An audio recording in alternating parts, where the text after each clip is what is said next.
शांत हुआ। उसने फोन के थोड़े करीब जाकर कहा, हाँ प्यार करता हूँ मैं उससे, पर उसके करीब नहीं जाने वाला मैं। समझ में आई बात। उस तरफ से प्रथम कुछ बोलता उससे पहले ही निहाल ने फोन कट कर दिया और जोर से फोन बेड पर फेंका। और यहाँ आरुमी बाहर खड़ी ये सोच रही थी कि शायद निहाल किसी और से प्यार करता है। उसकी आंखों से आंसू अपने आप निकल आए और चुपचाप वो वहाँ से चली गई। और उसके जाने के बाद निहाल ने खुद से कहा, बस अब बहुत हो गया। मुंबई जाते ही मैं सबको बोल दूंगा कि आरुमी को हॉस्टल में रहने दें, क्योंकि अगर वो मेरे साथ रही तो मुझे खुद नहीं पता मैं क्या कर बैठूंगा। यहाँ आरुमी जाकर बेड पर लेट गई और रोने लगी। हाँ, उसने अभी खुद के जज्बातों को नहीं कबूल किया था, पर ये सुनकर कि निहाल किसी और से प्यार करता है, शायद उसके दिल में एक दर्द उठ रहा था। वो रो रही थी, पर आंसुओं से ज्यादा तकलीफ उसे निहाल की बातें दे रही थी। रात ऐसे ही बीत गई। आरुमी का कुछ जरूरी सामान निहाल ने हॉस्टल से मंगवा लिया था, बाकी उसके कपड़े और किताबें वही थी। आरुमी कमरे से बाहर नहीं आए तो निहाल ने सोचा शायद दर्द की वजह से, और जब वो आरुमी के कमरे में गया तो वो सो रही थी। निहाल ने उसे परेशान नहीं किया और मेलिके आंटी को उसका ख्याल रखने को बोल ऑफिस चला गया। यहाँ दूसरी तरफ कॉलेज में आज प्रिंसिपल आने वाले थे, पर पता नहीं क्या हुआ। बोला गया कि वो न्यू ईयर के बाद ज्वाइन करेंगे, और वैसे भी आरुमी के पैर में चोट लग गई थी तो उनका प्लान तो कैंसिल हो चुका था। इसलिए अर्पित और उसकी गैंग ऐसे ही गेट पर बैठे सबको परेशान कर रहे थे, और आज उनकी नजर में मेघा आए। अर्पित ने उसे बुलाने के लिए बोला, ओए न्यू गर्ल। मेघा ने उनकी तरफ देखा तो अर्पित ने उसे पास आने का इशारा किया।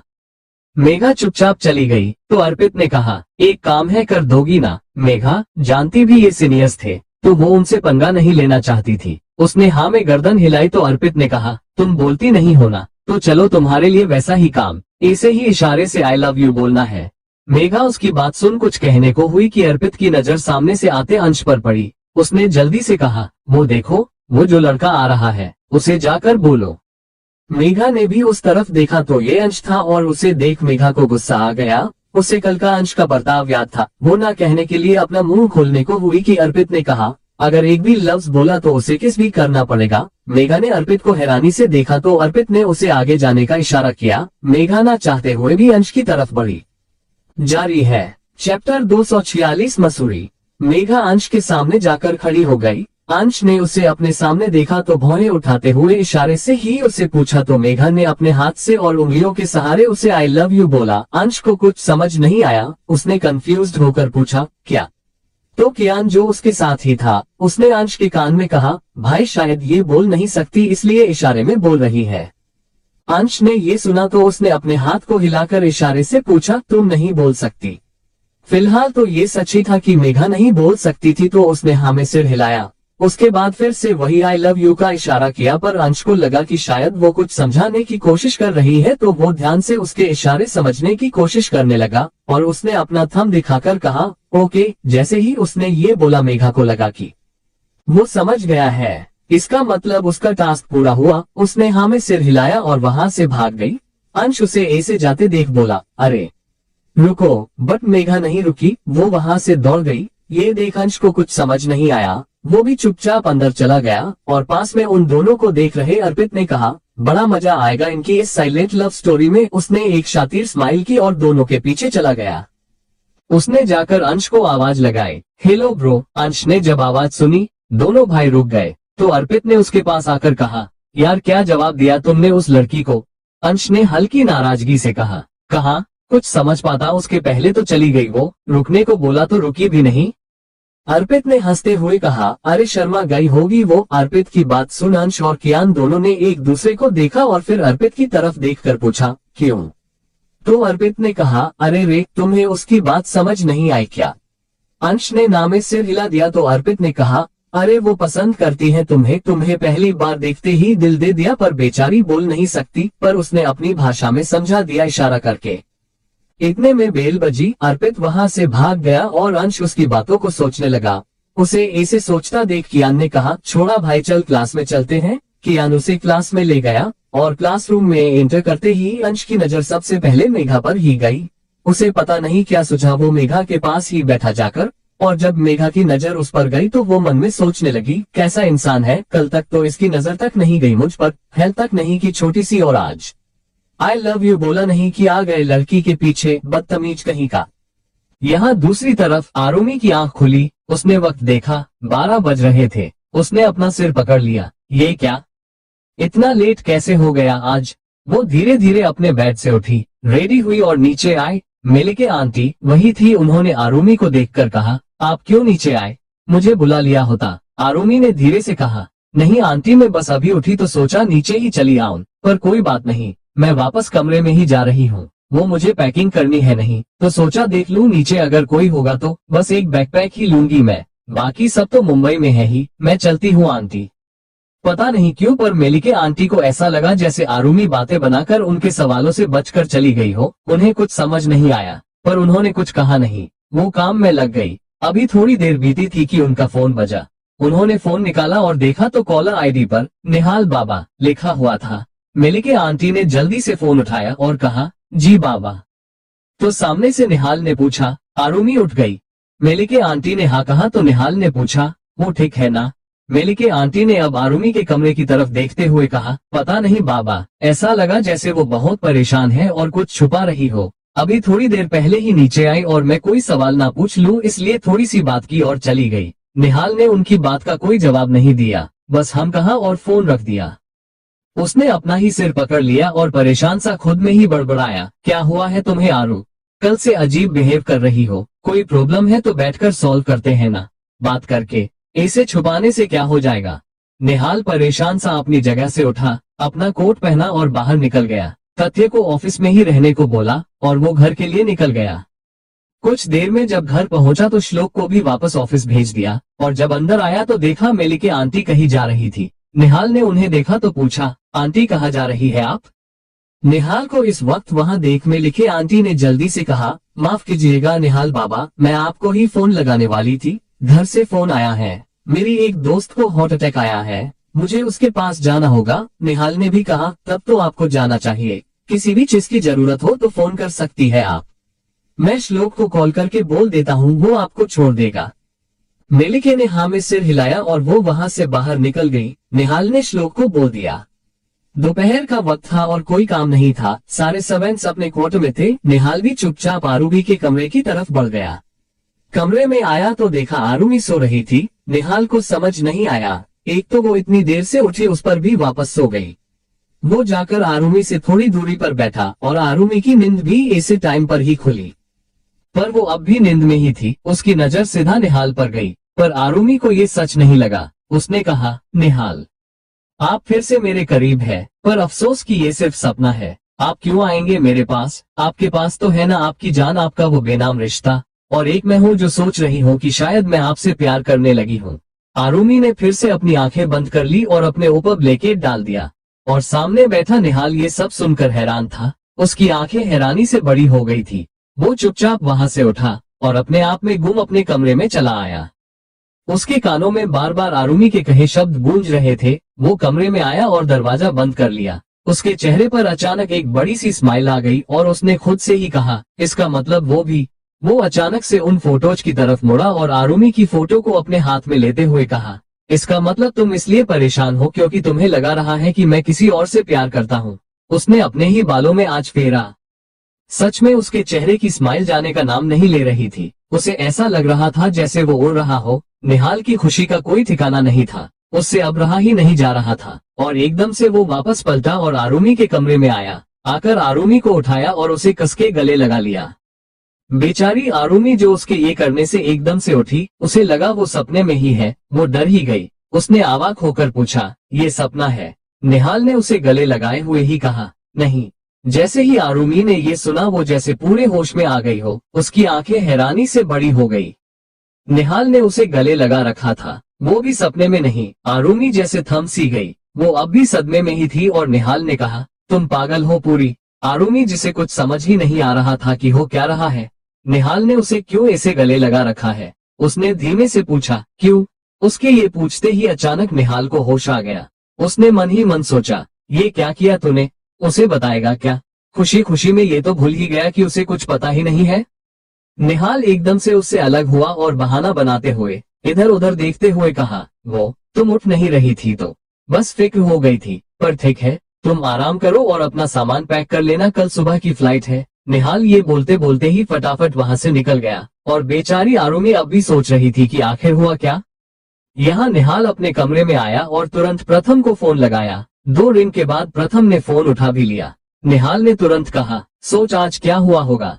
निहाल का ये सवाल सुन और उसकी आवाज में इतनी खुशी महसूस कर प्रथम ने कहा, क्या बात है, इतना खुश, आरुमी ने प्रपोज कर दिया क्या। निहाल ने अपने बालों में हाथ फेरते हुए कहा, ऐसा ही कुछ। वो सच में बहुत खुश था और उसकी बात सुनते ही प्रथम ने हैरानी ने कहा, क्या सच में। वो यार, मतलब उसने एक्सेप्ट कर लिया कि वो तुझसे प्यार करती है। जैसे ही निहाल ने ये सुना, उसने खुद को थोड़ा शांत करते हुए कहा, नहीं, बोला नहीं है उसने, और ना बोले इसमें ही उसकी भलाई भी है। प्रथम को उसकी बात समझ नहीं आई। उसने कंफ्यूज होकर कहा, अरे अभी तो इतना खुश था, फिर ये कैसी बात हुई। अगर तुझे पता चल गया है तो तू भी बता दे। अब निहाल ने हल्का सा हंस कर कहा, खुश हूँ कि मेरी मोहब्बत एक तरफा नहीं थी, पर अगर अभी उसने मुझे या मैंने उसे अपने दिल की बात बता दी तो ये रिश्ता बहुत आगे बढ़ जाएगा, जो मैं अभी नहीं चाहता। अभी तो उसका पूरा करियर बाकी है, उसकी पढ़ाई बाकी है। मैं उसे अपने प्यार में उलझा कर उसके रास्ते की रुकावट नहीं बन सकता।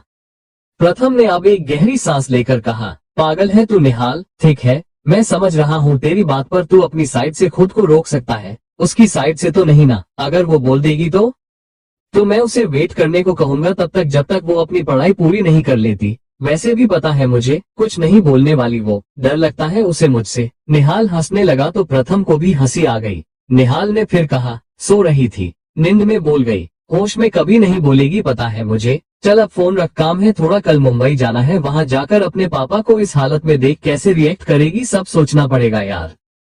प्रथम ने उस सब ठीक होने का दिलासा दिया और कॉल कट कर दिया, पर फिर भी वो मन भी मन खुद से बोला, तुम्हें नहीं पता है निहाल, मोहब्बत चीज ही ऐसी है, अच्छे अच्छों को पागल बना देती है और डरपोक में भी हिम्मत ले आती है। और पता नहीं क्यों मुझे ऐसा लग रहा है जैसे तेरी ये मुंबई की ट्रिप तेरी जिंदगी में बहुत सारे बदलाव लाएगी। अब देखते हैं क्या क्या।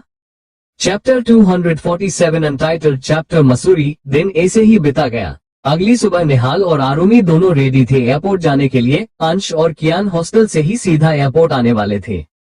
आरुमी ने भी अपने पैर से बैंडेज निकाल दी थी। वो चुपचाप थी, क्योंकि जब हम किसी से नफरत करते हैं तो उससे बात करना आसान होता है, दोस्ती हो तो वो भी आसान होती है, पर जब किसी से प्यार हो जाए वो भी बिना उस इंसान को पता चले तो ये एक बेचैनी बढ़ा देती है। आरुमी को खुद पता नहीं था कि कब तक उसे इन उलझनों में उलझे हुए रहना है। कुछ देर के सफर के बाद वो एयरपोर्ट पहुंचे। चरों ने मुंबई की फ्लाइट ली और बस way to Mumbai. Mumbai airport पर अभय और सांची यानी दादा दादी सबको लेने आए थे, और जैसे ही आरुमी ने उन्हें देखा वो जाकर उनके गले लग गई। इतने दिनों बाद मिली थी वो उनसे। पीछे ही निहाल, अंश और कियान भी आए। अभय और सांची दोनों निहाल को देख बहुत खुश हुए। निहाल खुद भी, उसने कसके दोनों को गले लगा लिया। निहाल खुश था यहाँ आकर। अभय ने सबको गाड़ी में बैठाया और खुद निहाल के साथ दूसरी गाड़ी में बैठा। दोनों गाड़ियां निकल गई शेखावत मैंशन पहुंचने के लिए। इस बीच निहाल ने देखा कि कई जगहों पर और पुलिस स्टेशन के बाहर लोग दंगे कर रहे थे, पत्थर मार चल रहे थे। निहाल को ये बात अजीब लगी। उसने अभय से पूछा, दादू ये सब क्या हो रहा है? जो पुलिस हमेशा पब्लिक का ख्याल रखती है, आज वही पब्लिक पुलिस स्टेशन के बाहर ऐसे हंगामे कर रही है, क्यों? अभय ने भी बाहर देखते हुए गहरी सांस भर के कहा, निर्भय ठाकुर, एक सिंसियर पुलिस ऑफिसर, उम्र अभी 26 साल है, पर हौसला और तजुर्बा दोनों उम्र से बड़े। आज तक कोई केस ऐसा नहीं रहा जो इसके हाथों आने के बाद सॉल्व ना हुआ हो, पर पता नहीं क्या हुआ। 2 दिन पहले रिश्वत लेने के इल्जाम में उसे अपनी जॉब से हाथ धो बैठना पड़ा। निहाल को ये बात कुछ हजम नहीं हुई। उसने कुछ सोचते हुए कहा, जब इतना सिंसियर था तो रिश्वत के केस में कैसे फंसा?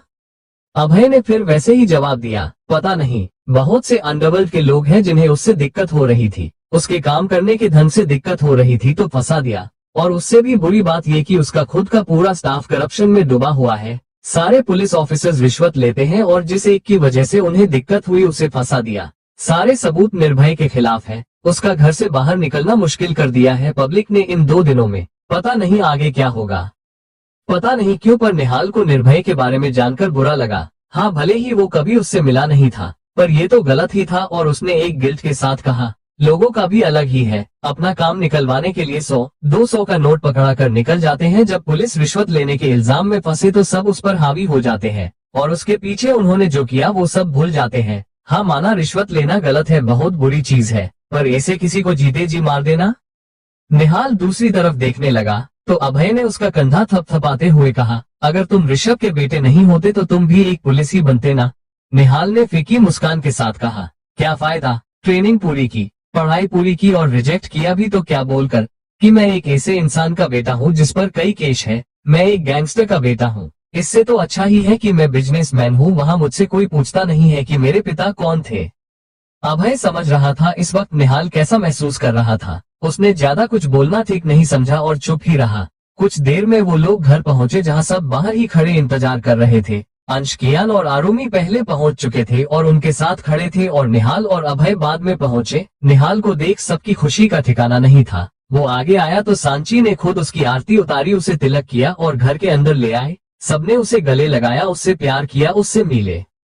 पर घर के बच्चे कहीं नहीं दिख रहे थे, ना ही अरमान और माही। निहाल हर तरफ नजरें दौड़ा कर अरमान को ढूंढ रहा था और उसे ऐसे देख भूमि ने उसके कंधे पर हाथ रखते हुए कहा, आज भी नहीं बदले निहाल, सालों पहले ऐसे ही एक दिन अपनी छोटी छोटी आंखों में आंसू लिए अरमान भाई को ढूंढ रहे थे और आज भी वही तलाश लिए आए हो। उसकी बात सुन निहाल बस मुस्कुरा दिया तो पीछे से सबने एक साथ कहा, सरप्राइज। निहाल ने एकदम से पीछे मुड़कर देखा, ये अरमान, माही और पूरी बच्चा पार्टी थी और उनके साथ था केक जिस पर लिखा था वेलकम होम। निहाल के चेहरे पर ये देख बड़ी सी स्माइल आ गई। उसने आकर सीधे अरमान को गले लगा लिया और इतनी कसके गले लगाया कि जैसे छोड़ते ही वो गायब हो जाएगा। सबको अंदाजा था अरमान का भी तो कुछ ऐसा ही हाल था। उसने भी निहाल को कस के गले लगा रखा था। दोनों एक दूसरे को छोड़ने का नाम नहीं ले रहे थे। उन्हें इसे देख माही ने भी जाकर उन्हें गले लगा लिया। जब निहाल ने ये महसूस किया तो उसने माही को भी गले लगा लिया। और आरोही और माहिर वो कहाँ पीछे रहते, उन दोनों ने भी आकर उन्हें गले लगा लिया। जब निहाल ने उनके छोटे छोटे हाथ खुद पर महसूस किए, तुरंत अरमान और माही से अलग हुआ और दोनों बच्चों की तरफ देखा। निहाल उनके सामने घुटनों के बल बैठा और उन दोनों को भी गले लगा लिया। उसने अपनी नजरें उठाकर देखा तो सामने सांझ शानवी भी उसे ही देख रही थी। निहाल ने दोनों को बुलाया तो दोनों भागकर आए और निहाल को गले लगा लिया। घर में सबसे बड़े निहाल और आरुमी ही थे, बाकी आरुमी हम उम्र और बच्चे थे। जैसे निहाल सबसे बड़ा था, उम्र 25 साल, निहाल से छोटे थे आरुमी, अंश, कियान और अभिक जिनकी उम्र थी 18 साल।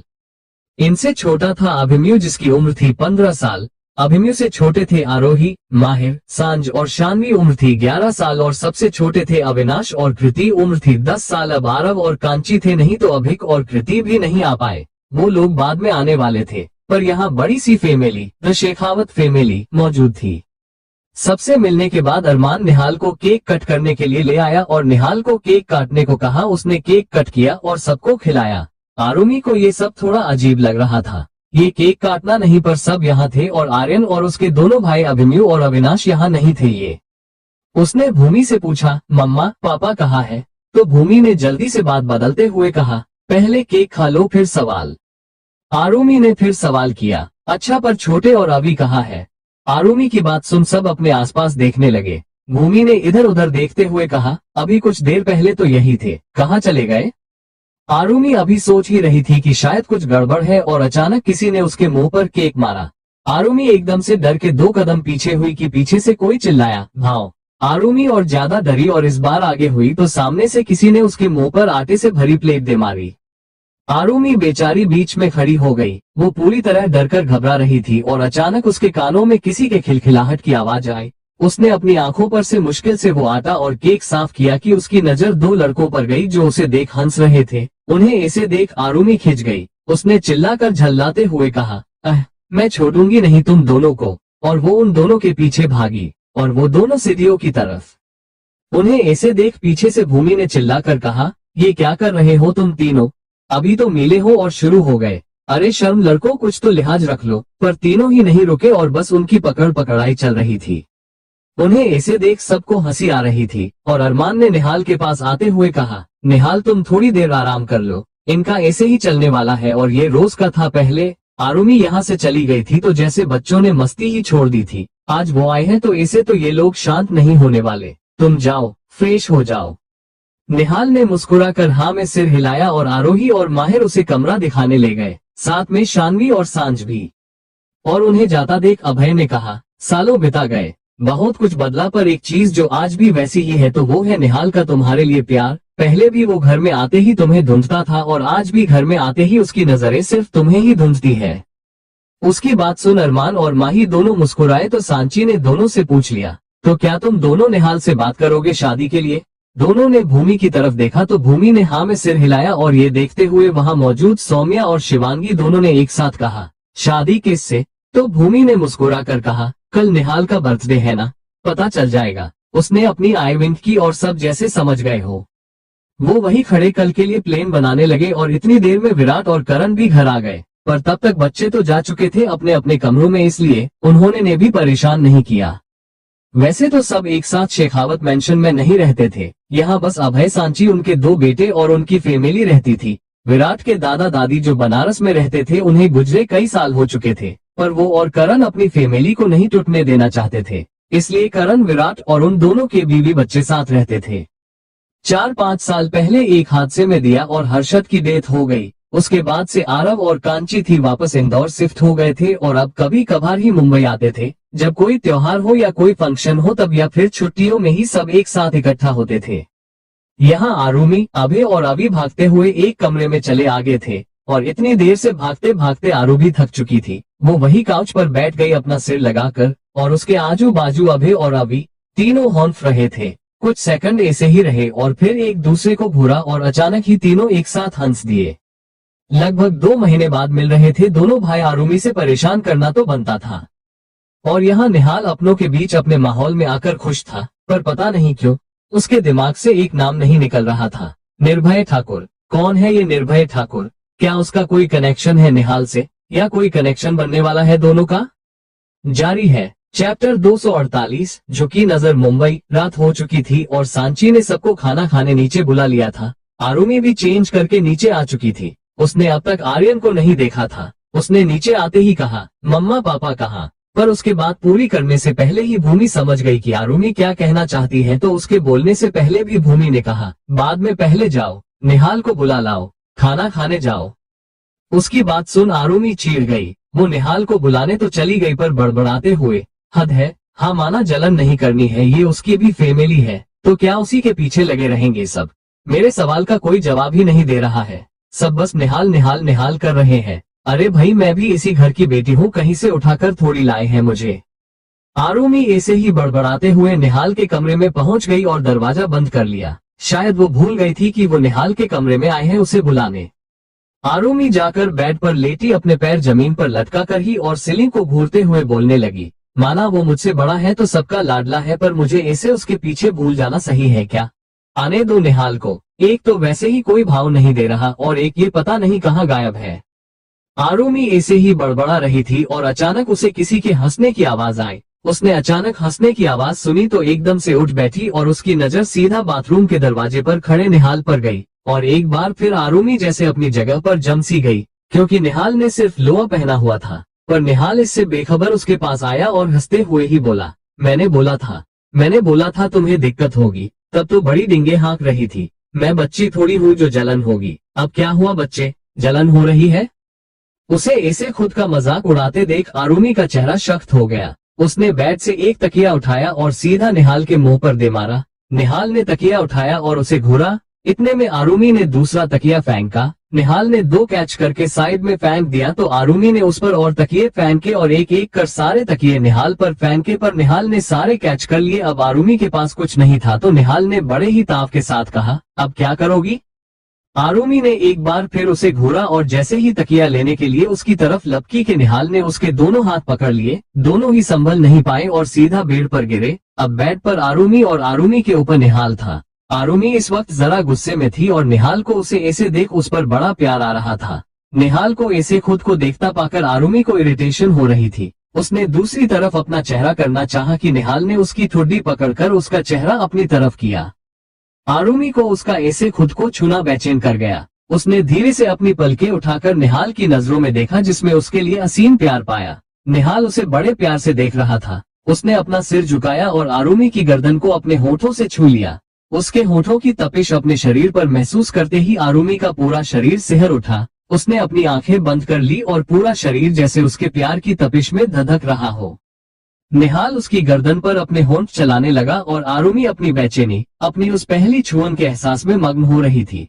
उससे ना निहाल को रोका जा रहा था, ना ही वो उसका साथ दे पा रही थी और निहाल के होंठ उसकी गर्दन से सरक कर धीरे धीरे नीचे आ रहे थे। जैसे ही निहाल ने उसकी कोलर बोन पर अपने होंठ रखे कि आरुमी के मुंह से एक आह निकल गई। ये प्यार का मिटा दर्द था जो पहली बार उसे महसूस हो रहा था। उसकी आवाज सुन निहाल ने अपना चेहरा उठाकर उसे देखा। आरुमी का पूरा चेहरा ठंड में भी पसीने से भीग चुका था और होंठ कांप रहे थे। न जाने क्यों पर निहाल के चेहरे पर एक स्माइल आ गई। उसने फिर से झुककर आरुमी के कान पर किस करते हुए धीरे से कहा, ये सपना नहीं है। जैसे ही आरुमी ने उसकी आवाज सुनी, उसने अपनी नाखून निहाल के हाथों में गड़ा दिए, जो हाथ निहाल ने पकड़ रखे थे। निहाल ने उसके होंठों को किस करने के लिए जैसे ही सिर को झुकाया कि बाहर से भूमि की आवाज आए, आरू कहाँ रह गई? निहाल को लेने भेजा था, खुद भी उसके पास ही बैठ गई। जल्दी आओ दोनों। निहाल जल्दी से आरुमी के ऊपर से उठा पर आरुमी अब भी अपनी आंखें बंद किए लेटी रही। निहाल ने वार्डरोब से एक हाफ कॉलर शर्ट निकालकर पहनी और फिर आरुमी का हाथ पकड़कर उसे उठाया। वो आंखें ही नहीं खोल रही थी। निहाल ने उसे ऐसे देखा तो हल्का सा हंसा और वैसे ही धीरे से कहा, अरे आंखें तो खोलो। आरुमी ने नामे अपनी गर्दन हिला दी तो निहाल ने फिर कहा, क्यों? एक बार खोलो तो देखो मुझे। पर आरुमी ने कोई रिएक्ट नहीं किया तो निहाल ने फिर कहा, अच्छा चलो बाहर तो चलना पड़ेगा ना, वरना चाची कमरे में आ जाएंगी बुलाने। चलो। निहाल की बात सुन आरुमी धीरे से उठी और अपनी नजरें झुकाए ही चुपचाप कमरे से बाहर चली गई। उसने एक बार नजर उठाकर निहाल को देखा तक नहीं और उसे ऐसे जाता देख निहाल ने भी मुस्कुराकर मन में कहा, एक आरजू थी कि ये नजरें कभी उठे मेरे सामने, पर आज इन्हें झुका देखकर आरजू ही बदल गई। अब तो ख्वाहिश है कि ये नजरें उठे जहां भी उठे, पर झुकनी सिर्फ मेरे सामने चाहिए। निहाल भी उसके पीछे पीछे बाहर आ गया। दोनों आकर अपनी अपनी चेयर पर बैठे। भूमि और माही ने खाना सबको सर्व किया और जब भूमि आरुमी के पास आए तो उसे बड़ा अजीब लगा। उसने आरुमी के सिर पर हाथ लगाते हुए कहा, आरू क्या हुआ, तबीयत ठीक है ना बेटा? ये इतनी सर्दी में तुम्हें पसीना क्यों आ रहा है? भूमि की बात सुन सबने आरुमी की तरफ देखा तो आरुमी ने फटाफट अपना चेहरा साफ करते हुए कहा, नहीं वो बस ऐसे ही, कुछ भी नहीं। सबको ये अजीब लगा पर निहाल को तो अंदर ही अंदर हंसी आ रही थी। पर उसे क्या पता था, उसकी भी बारी बस आ ही गई थी। माही जब उसे रोटी देने आई तो उसकी नजर निहाल ने हाथ पर गई। उसने निहाल के हाथ को ध्यान से देखते हुए कहा, निहाल ये हाथ में क्या हुआ? ये तो नाखून चुभाए हैं जैसे किसी ने। उसकी बात सुन निहाल ने अपना गला साफ करते हुए कहा, जी वो आरुमी ने भी मारे हैं। जैसे ही सबने ये सुना एक बार फिर हैरानी से आरुमी की तरफ देखा और आरुमी, उसका तो जैसे खाना ही गले में अटक गया हो। उसे खांसी आने लगी। पास में बैठे अंश ने जल्दी से उसे पानी दिया। अब भूमि ने निहाल से पूछा, पर बेटा आरुमी ने तुम्हें कैसे नाखून चुभोए? निहाल ने एक बार अपने ईयरलोब को टच करते हुए कहा, वो फ्लाइट में हॉरर मूवी देख रही थी तो बस ये हाल हो गया मेरे हाथ का। उसकी बात सुन सब हंस दिए और भूमि ने आरुमी को डांटते हुए कहा, पागल लड़की, देखो बेचारे बच्चे का हाथ, जब इतना डर लगता है तो देखती क्यों हो? पर आरुमी ने कोई जवाब नहीं दिया और नीचे नजरें झुकाए चुपचाप खाना खाती रही। पर मन ही मन निहाल को कोसते हुए बोली, झूठे हैं एक नंबर के, बता देना था ना कि कैसे आरुमी ने नाखून चुभोए और कब। पर आरुमी के अलावा कोई और भी था जो ऐसा भी कुछ सोच रहा था और वो था अरमान। उसने भी अपने मन में यही सोचा, निहाल अपने ईयरलोब को टच कर रहा है मतलब झूठ बोला, क्योंकि वो तभी ये करता है जब झूठ बोल रहा हो। पर इसमें झूठ बोलने जैसा क्या था? नाखून तो उसे सच में आरुमी ने ही मारे होंगे, तभी शांति से बैठी है। पर हॉरर मूवी, आरुमी को कब से हॉरर मूवी पसंद आने लगी? सबकी अपने दिमाग में कोई ना कोई सोच चल रही थी कि अभय ने अपना गला खंगालते हुए कहा, निहाल कल तुम्हारा कोई प्लेन है, मतलब बाहर जाने का? निहाल ने नामे सिर हिलाते हुए कहा, नहीं दादू, मुंबई घर वालों के साथ टाइम स्पेंड करने आया हूँ, कोई और प्लेन बनाकर क्या करूंगा? निहाल खाना खाने लगा तो सबने एक दूसरे की तरफ देखा। किसी को कुछ समझ नहीं आया तो ना चाहते हुए भी आरुमी को ही बोलना पड़ा, पर अपने तो कहा था ना सबके लिए गिफ्ट्स लाने हैं, वो कब लाएंगे आप? जैसे ही उसने ये कहा निहाल ने उसकी तरफ देखा और अभय और सांची दोनों ने आरुमी का साथ देते हुए कहा, अच्छा गिफ्ट्स तो कल चले जाओ, न्यू ईयर के हिसाब से काफी अच्छे गिफ्ट्स मिल जाएंगे। निहाल आरुमी को ले जाना अपने साथ। जैसे ही आरुमी ने ये सुना उसे फिर एक झटका लगा। वो निहाल से बच रही थी पर उसके घर वाले जैसे यही चाह रहे थे और निहाल ने भी आरुमी की तरफ देखा। उसने कुछ सोचते हुए कहा, ठीक है ये मैं भूल गया था, वैसे तो ठीक है कल जाकर गिफ्ट्स ले आते हैं सबके लिए। आरुमी ने कुछ नहीं कहा। सबने ऐसे ही बातें करते करते खाना खाया। फिर एक एक कर सब आकर हॉल में बैठे और बात करने लगे। अब भला सारा परिवार एक साथ हो तो नींद कैसे आए किसी को भी। आज की रात तो वैसे भी बातों में ही बितने वाली थी, सो जम गई थी महफिल। भूमि और माही तो अभी काम कर रही थी थोड़ा और आरुमी चली गई भूमि के कमरे में ये सोचकर कि शायद उसके पापा कमरे में ही होंगे। आरुमी जब भूमि के कमरे में आए तो अंदर का नजारा देख हैरान रह गई। जारी है chapter 249 I am in love Mumbai. Aarumi ने जैसे ही कमरे में कदम रखा वो हैरान रह गई। आर्यन बेड पर लेटा हुआ था, उसके एक हाथ और सीने पर पट्टी बंधी हुई थी। आरुमी भागकर उसके पास जाते हुए बोली, पापा ये सब क्या हो गया? आपको चोट कैसे लगी? आरुमी की आवाज सुन आर्यन की भी आंख खुल गई। उसने अपना एक साथ उठाया और प्यार से आरुमी के सिर पर फेरते हुए कहा, मेरा बच्चा ठीक हो ना? आरुमी ने उसके हाथ को अपने हाथ में लेते हुए कहा, ये सब क्या हो गया? घर वालों ने मुझे आपके बारे में कुछ बताया क्यों नहीं? आर्यन ने फिर वैसे ही कहा, निहाल कहाँ है? ठीक है ना वो? आरुमी उसकी बात सुन चिढ़ गई। उसने कहा, निहाल निहाल निहाल, जब भी मैं कोई सवाल पूछती हूँ तो उसके जवाब की जगह निहाल की कहानी क्यों शुरू हो जाती है? माना वो आप सबके लिए इम्पोर्टेंट है, पर ऐसा भी क्या कि आप खुद इस हालत में हो और अब भी आपको उसकी फिक्र हो रही है? आरुमी की बात सुन आर्यन ने एक गहरी सांस ली और कहा, वैसे तो मैं चाहता था कि पूरा परिवार मिलकर तुम्हें ये सच बताएं, पर मेरी जो हालत है घड़ी भर का भी भरोसा नहीं है, इसलिए तुम्हें सब कुछ बता देना चाहता हूँ कि आखिर क्यों निहाल इतना इम्पोर्टेंट है हमारे लिए।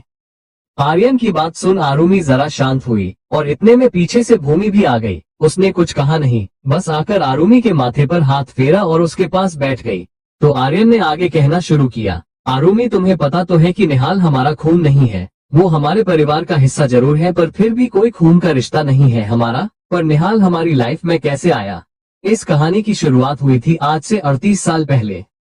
अरमान और मैं दोनों जुड़वा हैं। अरमान मुझसे बस 5 मिनट बड़ा है। हम दोनों एक दूसरे की परछाई थे, पर जब हमारी उम्र सिर्फ 6 साल थी तब एक हादसे में अरमान हमसे बिछड़ गया। घर वालों ने तो सबने मान लिया था कि वो इस दुनिया में नहीं रहा, पर मुझे ये बात हमेशा खटकती थी कि उसकी कभी बॉडी नहीं मिली। हो सकता है कि वो जिंदा हो, और सच में हुआ भी कुछ ऐसा ही। अरमान जिंदा था।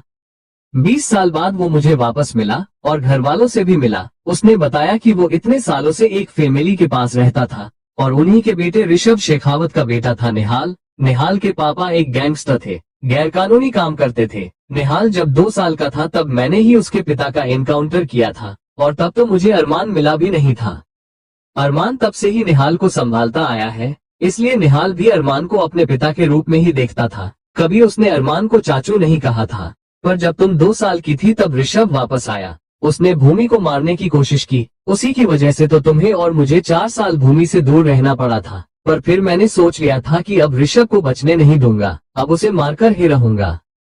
और एक बार फिर शूट आउट हुआ जिसमें ऋषभ मेरे सामने था। हम दोनों की गोली एक दूसरे को लगी। गोली मेरे दिल पर लगी थी। हार्ट ट्रांसप्लांट करना जरूरी था। उस वक्त निहाल के दिल में मेरे लिए नफरत होनी चाहिए थी कि मैंने उसके पिता को मारा है, पर उस मासूम से बच्चे ने खुशी खुशी हाँ कह दिया अपने पिता का हार्ट मुझे देने के लिए। और आज तक ये बात कभी जुबान पर नहीं लाया मेरी वजह से उसके पिता की मौत हुई है या मेरे बचने के पीछे उसका हाथ है। सच कहूँ तो ये मेरी दूसरी जिंदगी है जो निहाल की वजह से मुझे मिली है। आर्यन की सारी बातें सुनने के बाद आरुमी स्तब्ध थी। उसे समझ नहीं आ रहा था कि कैसे रिएक्ट करे। आंखों में आंसू थे पर उनकी वजह उसे भी नहीं पता थी। उसे ऐसे देख भूमि ने प्यार से उसके सिर पर हाथ फेरते हुए कहा, और अब वो सच सुनो जो तुम्हें अब पता होना चाहिए। भूमि की बात सुन आरुमी ने सवालिया नजरों से उसे देखा तो भूमि ने भी एक नजर आर्यन की तरफ देखा और फिर आगे कहा, निहाल तुमसे प्यार करता है आरू। जैसे ही आरुमी ने ये सुना उसकी आंखें हैरानी से फैल गई। क्या उसने कुछ गलत सुन लिया था? उसका ऐसा रिएक्शन देख भूमि ने कहा, वो हमेशा से तुम्हें पसंद करता है, और अब हम भी यही सोचते हैं कि तुम्हारे लिए उससे अच्छा लड़का हमें कहीं नहीं मिलेगा। वो बचपन से हमारे बीच पला बड़ा है, तुमसे प्यार भी करता है। इससे ज्यादा क्या सोचे कोई माँ बाप। फिर भी एक बार तुम भी सोच लो, गलत नहीं सोचा है हमने। अगर तुम हाँ कहो तो ही बात आगे बढ़ेगी, वरना नहीं। वैसे भी उसका सबसे बड़ा एहसान आर्यन की जिंदगी है जो हम कभी नहीं चुका सकते। आरुमी तो हैरान सी बस अब भी यही सोच रही थी कि क्या जो भूमि ने कहा वो सच है या नहीं। आरुमी ने अपनी सोच में गुम झुंझला कर कहा, वो मुझसे प्यार करते थे और मुझे पता तक नहीं चला। कैसे? भूमि ने उसके कंधे पर हाथ रखकर कहा, बात अभी की थोड़ी ना है। वो तो बचपन से तुमसे प्यार करता है। बात ये है कि तुम्हें कभी पता ही नहीं चला। पर अब हमारी बेटी के रंग भी बदल रहे हैं ना आर्यन। लास्ट लाइन भूमि ने आर्यन को देखते हुए कही जो मुस्कुरा रहा था, और आरुमी ने जब दोनों को देखा तो दोनों ही उसे देखकर मुस्कुरा रहे थे, और अब आरुमी को शायद यकीन हो गया था। उसने सारी बातें याद करते हुए कहा, इसका मतलब वो मुझसे प्यार करते हैं, इसलिए मेरे इतना गुस्सा करने पर भी शांति से जवाब देते हैं, मेरी हर प्रॉब्लम में मेरा साथ देते हैं, इसलिए सिर्फ उनके पास मुझे सुरक्षित महसूस होता। इसका मतलब वो 2 पल को चुप हो गई और फिर अचानक से कहा, आई एम इन लव। जैसे ही आर्यन और भूमि ने उसकी बात सुनी, दोनों के चेहरे की वो मुस्कान और बड़ी हो गई। आर्यन ने आरुमी को ऐसे देखकर कहा, पागल हो पूरी, ये बात तो निहाल को पूछती तो वो भी बता देता तुम्हें। आर्यन की बात सुन आरुमी ने उन दोनों की तरफ मुड़ते हुए कहा, ओहो, आप दोनों भी ना निहाल से जाकर पूछ लेती। क्या पूछ लेती? और कैसे? क्या पूछती मैं निहाल से कि निहाल क्या आप मुझसे प्यार करते हैं, या ये पूछती कि निहाल जो मैं फील करती हूँ क्या वो प्यार है? और निहाल वो खामोशी से हाँ कह देता है ना। आरुमी ये सब बोल ही रही थी कि पीछे से किसी ने कहा, हाँ। जैसे ही आरुमी ने ये सुना वो जम सी गई। बिना देखे भी वो जानती थी कि ये निहाल ही है। उसने डरते डरते पलट कर देखा, ये निहाल ही था। आरुमी झट से वापस पलट गई और अपनी तिरछी नजरों से निहाल को देखने की कोशिश करते हुए धीरे से बोली, ये कब आए?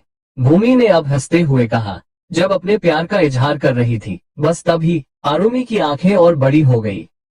उसने एकदम झुंझला कर कहा, आप दोनों मेरे मम्मा पापा हो ही नहीं सकते। वो वहां से बिना निहाल की तरफ देखे चली गई और निहाल बस उसे जाता देखता रहा। तो भूमि ने आकर उसके कंधे पर हाथ रखते हुए कहा, अरमान भाई ने तुम्हें बताया ना कि हम सबने क्या सोचा है? निहाल ने हल्की सी मुस्कान के साथ बस हाँ में सिर हिलाया। तो भूमि ने कहा, तो फिर जाओ, कल उसे शादी का जोड़ा भी दिलाते लाना। उसकी बात सुन निहाल ने कोई जवाब नहीं दिया, बस हल्का सा मुस्कुराया और वहां से चला गया। अब कमरे में बस आर्यन और भूमि थे। आर्यन ने एक गहरी सांस लेते हुए कहा, चलो अच्छा है, अगर कुछ हो गया तो ये तो सुकून रहेगा कि मेरी बेटी खुश है, निहाल जैसे इंसान के पास है। भूमि ने भी बस मुस्कुराकर हाँ में सिर हिलाया। यहाँ निहाल अपने कमरे में चला गया था और कमरे में इधर से उधर घूमते हुए वो यही सब सोच रहा था। कहाँ तो उसने सोचा था कि आरुमी को अभी दूर ही रखेगा, और कहाँ अब उसकी शादी जल्द से जल्द आरुमी से होने वाली थी, शायद परसों तक। पर वो ऐसे ही कैसे शादी कर ले? एक बार आरुमी को प्रपोज करना तो बनता है ना। उसने भी तो की सपने देखे होंगे। अगर वो ये भी ना करे तो फिर वो कैसा प्यार करता है भला आरुमी से? यही सब सोचकर निहाल ने प्लान बनाया कि कल वो कुछ बहुत खास करेगा आरुमी के लिए। यहाँ आरुमी अपने कमरे में बैठी ऐसा ही कुछ सोच रही थी। उसने खुद से ही कहा, अगर ये सच है ना कि आप मुझसे प्यार करते हैं तो मैं अब आपको कहीं नहीं जाने दूंगी। और अब तो मैं भी जानती हूँ कि ये प्यार है मेरा जो हर बार मुझे आपकी ओर आने पर मजबूर कर देता है। अब तो मैं चीख चीख कर चिल्ला चिल्ला कर सबको बताऊंगी कि हाँ मुझे आरुमी शेखावत को प्यार हो गया है, प्यार हो गया है मुझे निहाल से। आरुमी काफी खुश थी। कल का दिन सच में अपने साथ कई खुशियां लाने वाला था, पर फिर क्या ये खुशियां हमेशा ऐसे ही बनी रहेंगी? जारी है चैप्टर 250 विल यू मैरी मी। मुंबई। सुबह के 10 बज रहे थे। सब रेडी होकर आ चुका थे ब्रेकफास्ट के लिए, सिवाय निहाल और आरुमी के। माही और भूमि दोनों सबको ब्रेकफास्ट करा रही थी और सांची बार बार सीढ़ियों की तरफ देख रही थी। उन्होंने ऊपर देखते हुए ही कहा, 10 बज चुके हैं, ये निहाल और आरुमी दोनों ही नहीं दिख रहे, कब जाएंगे ये लोग? और जाएंगे नहीं तो हम तैयारियां शुरू कैसे करेंगे? उसे इसे फिक्र करता देख माही ने कहा, आप फिक्र मत कीजिए मो, आरुमी ले जाएगी निहाल को अपने साथ। माही ने अभी इतना कहा ही था कि उसकी नजर नीचे आती आरुमी पर गई, जिसने बेहद खूबसूरत long skirt with white top पहना था और गले में स्कार्फ ले रखा था, बाल खुले छोड़ रखे थे और वो सच में बेहद खूबसूरत लग रही थी। माही ने उसे देख जल्दी से कहा, आरू प्लीज निहाल को भी लेती आओ, देखो 10 बज गए हैं और अभी तक नीचे नहीं आया वो। आरुमी ने उसकी बात सुनी तो एक पल को तो सोच में पड़ गई। उसे याद आया जब कल वो निहाल को बुलाने उसके कमरे में गई थी तो क्या हुआ था, पर उसने कुछ कहा नहीं, बस हाँ में सिर हिलाया और वापस ऊपर चली गई। आरुमी ये सोचते सोचते आगे बढ़ रही थी कि वो निहाल के कमरे का दरवाजा नोक करके ही उसे बुला लेगी, अंदर जाने की कोई जरूरत नहीं है। यही सोचकर वो निहाल के कमरे के दरवाजे तक पहुंची और जैसे ही अपना हाथ उठाया कि उस तरफ से निहाल ने दरवाजा खोला, वो भी बाहर ही आ रहा था। ऐसे अचानक दरवाजा खोलने से तो आरुमी डर ही गई। उसने घबरा कर 2 कदम पीछे लिए और जैसे ही गिरने को हुई कि निहाल ने उसका हाथ पकड़ लिया और आरुमी उसी पोजीशन में बस निहाल को देखती ही रह गई। नजरें ही ना हटी उस पर से। आज क्या लग रहा था निहाल। उसने blue jeans with white shirt पहनी थी जिसके ऊपर के 2 बटन्स खुले थे और स्लीव्स भी फोल्ड की हुई थी। निहाल ने एक हाथ में घड़ी पहनी थी और दूसरे हाथ में आर्यन का दिया हुआ वो बेल्ट जिस पर उसका नाम निहाल लिखा हुआ था। हाँ, ये वही बेल्ट थे जो आर्यन सबके लिए लाया था उनके नाम के साथ बनवाकर, और ये तब जब माहिर और आरोही का जन्म हुआ था। घर के बारे लड़कों के पास ये बेल्ट थे अपने अपने नाम वाले, क्योंकि लड़कियों के लिए तो पायल लाई गई थी उस वक्त। निहाल आरुमी को इसे खुद को देखते पाकर बोला, हो गया। उसकी आवाज कान में पड़ते ही आरुमी होश में आई। उसने जल्दी से ठीक से खड़े होते हुए निहाल से अपना हाथ छुड़ाया और जाने के लिए पलटकर बोली, ताई जी आपको नीचे बुला रही है। वो इतना बोल वहां से चली गई। निहाल ने भी कुछ नहीं कहा, वो भी उसके पीछे पीछे नीचे चला आया। दोनों आकर अपनी अपनी चेयर पर बैठे। माही ने दोनों को पराठे देते हुए पूछा, तो तुम दोनों जा रहे हो शॉपिंग के लिए? निहाल ने बस हाँ में सिर हिलाकर कहा, जी मम्मा बस ब्रेकफास्ट करके जा रहे हैं। उसकी बात सुन सबने एक दूसरे की तरफ देखा और आरुमी ने सबकी तरफ, तो उन सबने उसे ऐसे इशारा किया जैसे अब सब उसके हाथ में हो। और आरुमी जिसने अपना सिर नीचे झुका लिया चुपचाप खाना खाने लगी। ये पहले प्यार का पहला एहसास था उसके लिए। सब कुछ तो बाकी दिन की तरह की था नॉर्मल, पर अब निहाल को देखने का ढंग बदल चुका था। उसके लिए दिल में एहसास बदल चुके थे जिन्हें इतनी आसानी से संभाल पाना आरुमी के बस में भी कहा था। पर निहाल, उसके लिए तो ये सब जैसे नॉर्मल ही था। इतने सालों से वो यही तो करते आ रहा था, अपनी फीलिंग्स पर कंट्रोल। कुछ देर में दोनों ने नाश्ता किया और फिर घर से निकल गए, सिर्फ निहाल और आरुमी। गाड़ी के अंदर वो सुकून भरी खामोशी और उस खामोशी को तोड़ते हुए वो प्यारा सा गाना जो रेडियो पर चल रहा था। जे तेनू धूप लगया वे ता मैं छाव बन जावा, तेरी खुशियों के खातिर मैं सारे जग से लड़ जावा। है मेरी यही आरजू कि तेरा ही है साथ लूं, तेरा बन के रहूं सदा मैं परछावा। तू मेरी हीर मैं तेरा रांझा, करता हूँ मैं तुझसे ये वादा, तेरे बगैर ना दूजा सोनिए। सच में ये गाना सीधे दिल को छू रहा था, पर दोनों ने ही अब तक ना एक दूसरे को कुछ कहा था ना ही एक दूसरे की तरफ देखा था। ऐसे ही कुछ देर के बाद दोनों इन्फिनिटी मॉल पहुंचे। इसके बारे में मुझे कुछ नहीं पता, कुछ गलत लिख दूं तो संभाल लेना अनम्यूज। निहाल ने गाड़ी पार्क की, दोनों साथ में अंदर गए। हर जगह क्रिसमस की थीम से डेकोरेशन की हुई थी, पूरा मॉल सजाया हुआ था। निहाल ने एक बार पूरे मॉल पर नजर डाली और फिर कहा, आई थिंक हम गलत जगह आ गए हैं। आरुमी ने उसे हैरानी से देखा और एक बार अपने आसपास देखते हुए कहा, ध्यान से देखिए निहाल, ये चिड़ियाघर नहीं है, शॉपिंग मॉल ही है और लोग यहाँ शॉपिंग करने ही आते हैं। निहाल ने एक बार उसे आंखें चढ़ाकर देखा तो आरुमी ने जल्दी से अपनी नजरें फेर ली। निहाल ने अपने कदम आगे बढ़ाते हुए कहा, मैं सोच रहा था मम्मा, चाची, बुबा और दादी के लिए डायमंड का कुछ ले लूं, और पापा, चाचू, दादू, फूफाजी के लिए कुछ ब्रूच टाइप, और बच्चों के लिए उनके काम की चीजें लाइक स्टेशनरी, टॉयज वगैरह। आरुमी ने उसकी बातें सुनने के बाद आकर उसकी उंगलियों में अपनी उंगलियां फंसा ली और आगे बढ़ी, पर उसे रुकना पड़ा क्योंकि निहाल आगे बढ़ा ही नहीं। उसकी नजरें बस अपने और आरुमी के हाथ पर ठहर गई। आरुमी ने बिना समझे कि वो क्या सोच रहा है या क्यों रुका है कहा, यहाँ सब मिल जाऊंगा चलिए। तो वो निहाल को जबरदस्ती अपने साथ ले जाने लगी और निहाल बस उसके और अपने हाथ को देखते हुए उसके पीछे चले जा रहा था। आरुमी उसे एक शॉप में ले गई और ऐसे ही कई शॉप में हर जगह से सबके लिए चीजें खरीदी। उसके बाद जब लगा कि सबके लिए गिफ्ट्स हो गए हैं तो सोचा लंच कर लिया जाए, इसलिए दोनों बढ़ गए कैफेटेरिया की तरफ। पर दोनों को लग रहा था कि उनके लिए कुछ नहीं लिया गया है। निहाल को ऐसा लग रहा था जैसे आरुमी ने कुछ नहीं लिया है, और आरुमी सोच रही थी कि निहाल ने सबके लिए कुछ न कुछ लिया, पर उसे तो भूल ही गया। पर दोनों को ही कहा पता था कि दोनों की ही तरफ से दोनों को ही सरप्राइज मिलने वाला था। लगभग शाम के 4 बजते बजते दोनों की सारी शॉपिंग और काम खत्म हो गया तो दोनों घर के लिए वापस निकल गए। पर आते आते रास्ते में गाड़ी खराब हो गई। जैसे ही गाड़ी रुकी उनकी गाड़ी को कुछ लोगों ने आकर घेर लिया। वो सारे शायद बच्चे थे और सबने अपने हाथों में बड़े बड़े गुलाब के फूलों वाले बुके पकड़ रखे थे, जिससे देख पाना मुश्किल था कि ये सब है कौन। आरुमी को कुछ समझ नहीं आया, वो तो अभी इन सबको देखने में ही बिजी थी कि अचानक उसकी नजर गई। निहाल कार में नहीं था, ये कहाँ गया? उद्धरण चिन्ह। आरुमी जल्दी से गाड़ी से बाहर निकली तो सामने का नजारा देख हैरान रह गई। अभिमन्यु, अविनाश, शानवी, सांच, कृति, अभिक, कियान, अंश और सांची, ये छोटी सांची है, मिस्टर राठौर की बेटी, जिसे सांची नाम आर्यन और अरमान ने ही दिया था। अगर आपने यही तो प्यार है पढ़ी होगी तो आप छोटी सी सांची को भी जानते होंगे। सांची शानवी और सांच की हमउम्र ही है। सबको वहां देख आरुमी हैरान थी। सबके हाथ में बुके थे जो बेहद खूबसूरत लग रहे थे। सब एक लाइन बनाए खड़े थे। वो उनकी तरफ गई। सबसे पहले अभिमन्यु वहां खड़ा था, उसके हाथ में जो बुके था उसमें चिट थी। अभिमन्यु ने आरुमी को वो निकालने का इशारा किया तो आरुमी ने वो चिट निकाली और उसे खोलकर पढ़ा जिसमें लिखा था, मैं रहूं ना रहूं, मेरी यादों का साथ रहना जरूरी है। तेरी बाहों में मेरी खुशबुओं का साथ रहना जरूरी है। तुझे चाहता हूँ ये बात मुझे ही पता है, पर तुझे भी तो ये बताना जरूरी ही है। आरुमी ने ये पढ़ा और नजरें उठाकर यहाँ वहाँ देखा तो उसने पाया अब वहाँ उस लाइन में सिर्फ बच्चे थे। अभी कियान और अंश तो एक साइड जाकर खड़े हो गए थे। आरुमी आए बढ़ी, सांझ खड़ी थी, उसके बुके में भी एक चिट थी। आरुमी ने वो निकाली और पढ़ी जिस पर लिखा था, तेरी नजरें जब मुझे ढूंढती है अच्छा लगता है, तुझे यूं ही बात बात पर सताना अच्छा लगता है, तुझसे प्यार करके तुझे प्यार भरी नजर से देखना अच्छा लगता है, और तुझे उन्हीं नजरों से बेकरार करना अच्छा लगता है।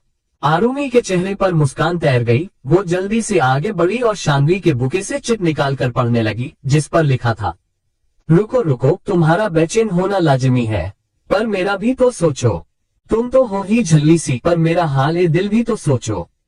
आरुमी से अब सब्र करना ही मुश्किल हो रहा था। वो आगे बढ़ी और अविनाश के बुके से वो चिट निकालकर पढ़ी जिस पर लिखा था, आज तक तुझे सपना मानकर संभाला है, अब तुझे अपना बनाकर संभालना है। जिंदगी अभी बाकी है, एक पल ही तो बिता है, अभी तो सदियां गुजारनी बाकी है।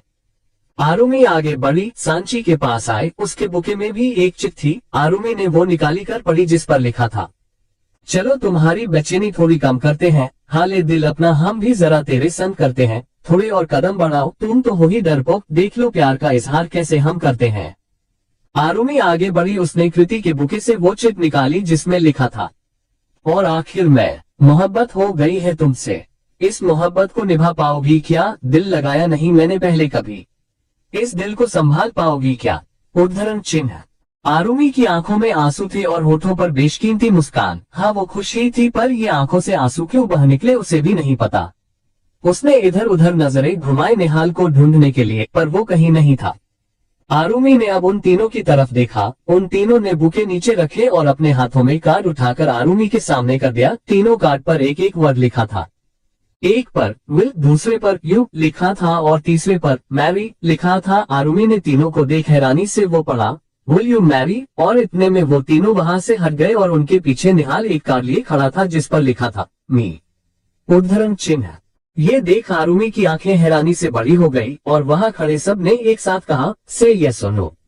आरुमी ने उन सब की तरफ देखा और फिर निहाल की तरफ देखा। उसके चेहरे पर एक बहुत प्यारी स्माइल दी जिससे अपनी नजरें हटाना मुश्किल ही नहीं नामुमकिन काम था। आरुमी कोई जवाब देने की बजाय वहां से भागकर गाड़ी में जाकर बैठ गई। ये देख सबके चेहरे उतर गए। किसी को लगा नहीं था कि आरुमी ये करेगी, पर अगले ही पल आरुमी वापस बाहर आए और इस बार वो आकर निहाल के सामने घुटनों के बल बैठकर उसके सामने एक रिंग करके हुए बोली, mister Nihal Singh Shekhawat, will you marry me.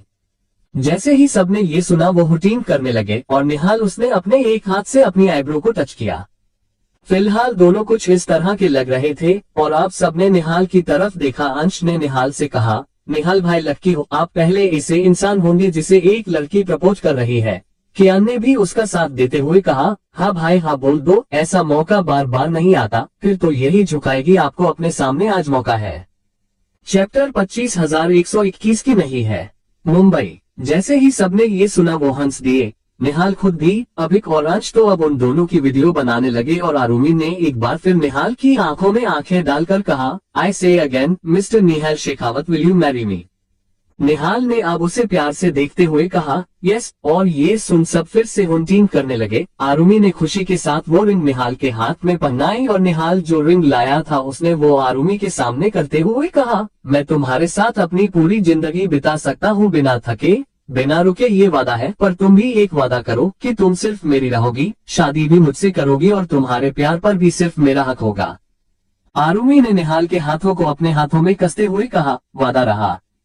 Nihal ने भी वो रिंग आरुमी को पहना दी और एक बार फिर सब खुशी से झूम उठे और इस बार सबने एक साथ आकर निहाल और आरुमी को गले लगा लिया। सबके सब बहुत खुश थे और शाम के बजने वाले थे 6। घर पर सबको फिक्र हो रही थी। तो भाई अरमान ने लगा दिया निहाल को फोन, क्योंकि उसी ने तो बुलाया था सारे बच्चों को, ये कहकर कि उनकी कुछ राय लेनी है। जैसे ही निहाल का फोन बजा सब उससे दूर हुए। आरुमी भी। निहाल ने अपना फोन निकाल कर देखा तो अरमान उसे कॉल कर रहा था। उसने सबको गाड़ी में बैठने को कहा। सब जाकर गाड़ी में बैठे जिस गाड़ी में वो आए थे और अविनाश, आरोही और माहिर निहाल और आरुमी के साथ ही गाड़ी में बैठे। निहाल ने फोन उठाया कि उधर से अरमान की डांट सुनी। निहाल, कहाँ हो बच्चे? 6 बज गए हैं। शहर में वैसे ही दंगे फसाद का माहौल चल रहा है और सारे बच्चों के साथ घर से बाहर हो। क्या हो रहा है? उद्धरण चिन्ह। निहाल ने जल्दी से ड्राइविंग सीट पर बैठते हुए कहा, सॉरी सॉरी सॉरी, बस घर ही आ रहे हैं, निकल चुके हैं बस। अरमान ने उसे जल्दी आने को कहा और कॉल कट कर दिया। वो लोग जा रहे थे और रास्ते में उन्होंने देखा एक लड़का सबको मार रहा था। उसके आसपास करीब 10-12 लोग थे पर वो बिना डरे सबसे लड़ रहा था। उसका चेहरा तो ठीक से किसी को नहीं दिखा पर वो लड़ाई थी और सारे बच्चे साथ। यही सोचकर निहाल ने जल्दी से गाड़ी वहां से निकाली। शाम के 7 बजते बजते दोनों गाड़ियां घर पहुंची। घर आए तो लाइट्स ऑफ। अब क्या? जैसे ही घर के अंदर कदम रखा कि सबने एक साथ कहा सरप्राइज, और इतने में सारी लाइट्स भी जल गई। निहाल ने हैरानी से सबकी तरफ देखा तो सब एक साथ बर्थडे सॉन्ग गाने लगे। Happy birthday to you, happy birthday to you, happy birthday dear Nihal, happy birthday to you. और निहाल के आसपास घूमने लगे। निहाल जो ये भूल ही चुका था कि आज उसका बर्थडे है, वो हैरान था। अरमान ने आकर उसे गले लगा लिया। सबने निहाल को विश किया। केक भी आ चुका था। अरमान और सब उसे केक के पास ले आए और उसे केक कट करने को कहा। निहाल ने केक कट किया और सबको खिलाया। उसे सच में याद नहीं था कि आज उसका बर्थडे है। वो तो कल से आरुमी को प्रपोज कैसे करना है, क्या क्या करना है, इन तैयारियों में लगा हुआ था। ये बर्थडे का दिन निकला। अरमान ने उसे खुश देखा तो उसके पास आते हुए कहा, खुश हो?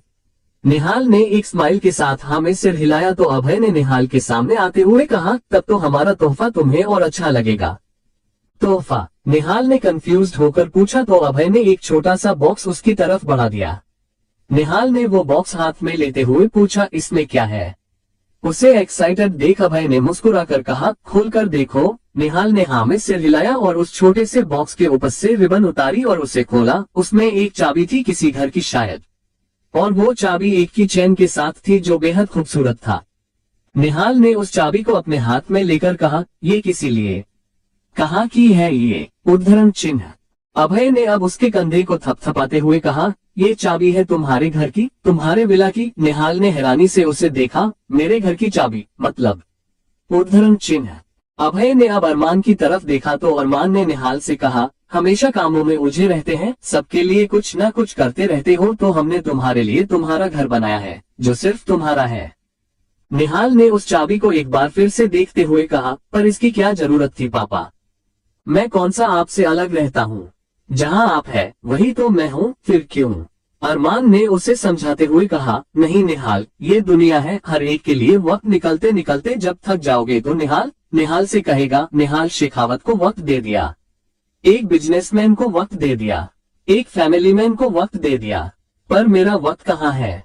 जिस पर सिर्फ मेरा हक हो वो वक्त कहाँ है? जहाँ सिर्फ निहाल का निहाल से रिश्ता रहे, किसी और से नहीं, वो वक्त कहाँ है? तब ये घर तुम्हारे काम आएगा। उसकी बात सुनने के बाद निहाल से कुछ बोला नहीं गया। वो बस चुपचाप उस चाबी को देख रहा था कि अंश ने कहा, ओहो, आप सब भी ये किन चीजों में उलझ गए? निहाल भाई, घर वालों ने आपको प्यार से गिफ्ट दिया है तो आपका फर्ज है उसे रखना, और मेरा फर्ज है जो वीडियो मैंने बनाई है वो सबको दिखाना। ये बोल अंश एकदम से टीवी की तरफ भागा, अपने फोन से टीवी को कनेक्ट किया और फिर जाकर सोफे पर बैठते हुए बोला, चलो सब मस्त रोमांटिक स्टोरी देखनी हो तो। उसकी बात सुन सारे बच्चे तो आ गए और घर के बड़े भी उस तरफ चले गए, पर निहाल और आरुमी दोनों ने आंखें चढ़ाकर अंश को देखा। वीडियो शुरू हुआ, सबने वो वीडियो देखा। पता नहीं ये वीडियो किसने और कब बनाया, पर इसमें शुरू से लेकर आखिर तक सब था। जब आरुमी गाड़ी से उतरी तब से लेकर वो लोग वापस गाड़ी में बैठे तब तक का सब कुछ था, और घर वालों की खुशी का कोई ठिकाना ही नहीं था। ये वीडियो देखने के बाद सबके सब उठकर निहाल और आरुमी के पास आ गए और निहाल को गले लगा लिया। निहाल ने कुछ कहने के लिए मुंह खोला कि आर्यन जो अभी सोफे पर भी बैठा था उसने कहा, तो इसका मतलब आरुमी और निहाल तुम दोनों ही एक दूसरे से प्यार करते हो? निहाल फिर कुछ बोलने को हुआ कि माही ने कहा, इसका मतलब दोनों की शादी हो सकती है। निहाल और आरुमी हैरानी से एक दूसरे को देखने लगे। इस बार निहाल और आरुमी दोनों ने कुछ बोलने के लिए मुंह खोला कि भूमि ने कहा, कैसी बातें कर रही हो माही, दोनों एक दूसरे को प्रपोज कर चुके हैं, अब भला क्या रोक है ना? भूमि ने ये निहाल और आरुमी से पूछा था। दोनों परेशान से सबको देख रहे थे। निहाल ने कुछ कहना चाहा कि आरुमी ने उसके हाथ पर हाथ रखा। निहाल ने उसकी तरफ देखा तो आरुमि ने धीरे से उसके कान में कहा, फिलहाल चुप ही रहिए, अभी बोलना है सबको बोल लेने दीजिए पहले। निहाल ने उसे उगते हुए देखा पर चुप भी रहा और उन दोनों को इसे कब से अभय और सांची देख रहे थे। तो अभय ने सबको चुप कराते हुए कहा, बस करो, बच्चों की भी तो सुनो, कब से कुछ कहना चाह रहे हैं, उन्हें भी बोलने दो, आखिर शादी करके जिंदगी साथ में उन्हें ही बितानी है। वैसे भी प्रपोज कर देने से शादी का लाइसेंस नहीं मिल जाता, कैसे कराओगे शादी? आरुमि 21 साल की कहाँ है अभी? जैसे ही अभय ने ये कहा निहाल और आरुमि ने एकदम से कहा, एग्जैक्टली। सब ने दोनों की तरफ देखा तो निहाल ने कहा, मैं कब से यही बोलने की कोशिश कर रहा हूँ, पर कोई बोलने दे तब तो। हाँ, प्रपोज कर दिया है ठीक है, पर आरुमि को अभी वक्त देना चाहिए। अभी वो सिर्फ 18 साल की है और पढ़ाई भी अभी चल रही है उसकी। कुछ टाइम रुक जाते हैं, आरुमि की पढ़ाई भी खत्म हो जाएगी, उसकी उम्र भी शादी की हो जाएगी। अभी शादी जरूरी नहीं है ना?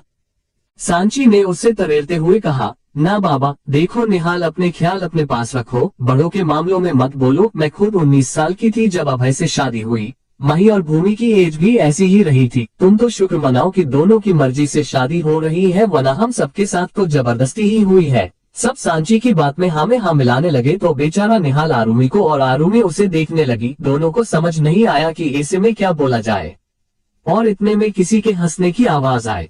दोनों ने उस तरफ देखा तो सब उन दोनों को देखकर ही हंस रहे थे। अब जाकर निहाल को समझ आया कि सब उनके साथ मजाक कर रहे थे। उसने चैन की सांस ली और वहां से जाते हुए कहा, करो मजाक, मुझे सोना है। वो ये बोल वहां से चला गया और सब उसे देख अब भी हंस रहे थे। बेचारे निहाल की हालत देखने लायक थी। आरुमि भी अपने कमरे में चली गई और बाकी सब वही बैठ निहाल और आरुमि का मजाक उड़ा रहे थे। और ऐसे में कांची ने कहा, वैसे एक बात तो माननी पड़ेगी, इस घर में कभी किसी की शादी नॉर्मल तरीके से, पूरे रीति रिवाजों से जैसे होती है। पहले घर वाले लड़की पसंद करते हैं, फिर रिश्ता पक्का होता है, फिर सगाई होती है, कुछ वक्त बिताता है, फिर पूरे रस्मों रिवाज के साथ शादी होती है। ये तो हुआ ही नहीं है। सबकी शादियां बस ऐसे ही हुई है, भागम भाग, चुपके चुपके, जल्दबाजी या जबरदस्ती से। उसकी बात सुन सांची ने सबको तरेलते हुए कहा, कांची किसे कह रही हो तुम? सबका तो फिर भी समझ आता है, माही की वजह से अरमान ने उससे जबरदस्ती शादी की। करण और शिवांगी की शादी मजबूरी में हुई, आर्यन और भूमि की शादी गलतफहमी में हुई, पर तुम और आरव अपनी मर्जी से भी दोनों ने बिना बताए शादी कर ली थी। सच कहूं तो बस सौम्या और विराट की शादी हमारी मर्जी से और पूरे रीति रिवाज से हुई थी, बाकी तो तुम सबकी हमें फिर से शादी करवानी पड़ी। एक मिनट नानी, क्या आपकी और नाना जी की शादी भी जबरदस्ती या जल्दबाजी में हुई थी? अंश ने सांची को रोकते हुए कहा तो सांची को वो पल याद आ गया। मंडप में दुल्हन बनकर बैठी थी पर फिर भी शादी के लिए राजी नहीं थी। अभय को भी वो पल याद आ गया जब सांची के गले में मंगलसूत्र पहनाया था। मांग भरी थी पर फिर भी मर्जी शामिल नहीं थी। अंश ने उन दोनों को ऐसे खोए देखकर पूछा, बोलिए ना, आपकी शादी भी ऐसे ही हुई थी क्या? उद्धरण चिन्ह। दोनों ने अंश की तरफ देखा और साथ कहा, हाँ। सांची ने अभय की तरफ देखते हुए कहा, हमारी तो कहानी शुरू भी ऐसे ही हुई थी। सब कुछ पता होने के बाद भी कुछ पता नहीं था, एक दूसरे से एक गहराई से जुड़े होने के बाद भी कोई रिश्ता नहीं था। हर दिन शादी टूट जाने की फिराक में भी आज इस शादी को 49 साल हो गए हैं। उसकी बात सुन सब मुस्कुरा उठे और भूमि ने अचानक ही कहा, हाय, आप दोनों की कहानी बहुत खूबसूरत रही होगी। काश निहाल और आरुमि की कहानी भी बिल्कुल आप दोनों जैसी हो। जैसे ही दोनों ये सुना सख्त लहजे में कहा, नहीं। दोनों को ऐसे देख सबको अजीब लगा तो अभय ने कहा, भूमि, देनी ही है तो अपने बच्चों को दुआ दो, बद्दुआ नहीं। हमारी कहानी कैसी थी तुम कुछ नहीं जानती, कुछ मत बोलो। अभय वहां से उठा और कमरे में चला गया। भूमि को कुछ समझ नहीं आया। सांची ने भी वहां से खड़े होते हुए कहा, चलो ज्यादा मत सोचो, जाओ आराम करो। वैसे भी आज का दिन काफी बिजी रहा। सबने हाँ में सिर हिलाया और वहां से एक एक कर चले गए, पर किसी को नहीं पता था आगे क्या होने वाला था। अभय और सांची जो अपनी कहानी को इतनी मुश्किल मानते हैं, उन्हें क्या पता था कि उनके बच्चों की कहानी शायद उससे भी मुश्किल होगी। यहाँ सब खुश थे क्योंकि एक नई कहानी शुरू होने जा रही थी, तो वही दूसरी तरफ कोई अपनी आखिरी सांसें गिन रहा था। जारी है चैप्टर 252, बेहिसाब प्यार। मुंबई। रात हो चुकी थी। निहाल अपने कमरे में फोन पर किसी से बात कर रहा था। काफी लंबी बातचीत के बाद निहाल ने अपना फोन साइड में रखा और अपना लैपटॉप लेकर बेड पर उल्टा लेट गया और काम करने लगा। आज का दिन तो ऐसे ही बिता गया था। उसने पूरे दिन अपने लैपटॉप को नहीं छुआ था, सो अब काम का टाइम निकाला था। निहाल अपना काम कर रहा था और किसी ने कमरे का दरवाजा खटखटाया। निहाल ने बिना पीछे देखे बस अपना काम करते हुए ही कम इन कहा और बाहर खड़ी आरुमी ने अपने हाथ ऊपर उठाकर ऊपर देखते हुए कहा, क्या अजीब इंसान है, घर में है कि ऑफिस में है। आरुमी ने एक गहरी सांस भरी और कमरे में दाखिल हुई। देखा तो निहाल बेड पर पेट के बल लेटा हुआ था, वो भी लैपटॉप लेकर। आरुमी ने उसे ऐसे देखा, उसे जरा मस्ती सूझी। आरुमी एकदम से उसकी पीठ पर लेट गई। जैसे ही निहाल को महसूस हुआ उसने तुरंत कहा, आरु ये क्या कर रही हो, गिर जाओगी। पर आरुमी ने उसे कुछ नहीं कहा, उसकी पीठ पर पीठ लगाकर उसके ऊपर ही सो गई। निहाल ने जब महसूस किया कि वो नहीं हिल रही थी तो उसने अपना लैपटॉप बंद करके साइड में रख दिया और अपने हाथों पर सिर रखकर बस शांति से लेटा रहा। आरुमी ने कुछ पल बिताने के बाद सीलिंग को देखते हुए और किसी सोच में गुम होकर कहा, अच्छा निहाल। निहाल जो कब से बस उसे अपने पास महसूस करके एक सुकून में था, उसने बस हम कहा तो आरुमी ने फिर से कहा, अगर मैं 22-23 या मतलब इस एज से बड़ी होती तो क्या आप शादी के लिए हाँ बोल देते। निहाल के चेहरे पर एक स्माइल आ गई। उसने कुछ सोचने का नाटक करते हुए कहा, अम्मा हाँ बोल देता, हाँ उसमें क्या है, उद्धरण चिन्ह। तो आरुमी ने फिर वैसे ही सवाल किया, तो अभी क्यों नहीं कर रहे, आई मीन अभी क्या दिक्कत है। निहाल ने हल्का सा अपना सिर ऊपर उठकर उसे देखने की कोशिश की और फिर वापस अपना सिर नीचे करते हुए कहा, अभी तुम तैयार नहीं हो शादी के लिए, जब तुम एकदम रेडी हो जाओगे शादी के लिए तब ना मंडप देखेंगे ना मुहूर्त, बस कर लेंगे शादी। उसकी बात सुन आरुमी ने थकी सी आवाज में कहा, हाँ ये शादी लगभग 3 साल लग जाएंगे और 3 साल बाद पता नहीं हालात कैसे होंगे, हम कैसे होंगे, उद्धरण चिन्ह।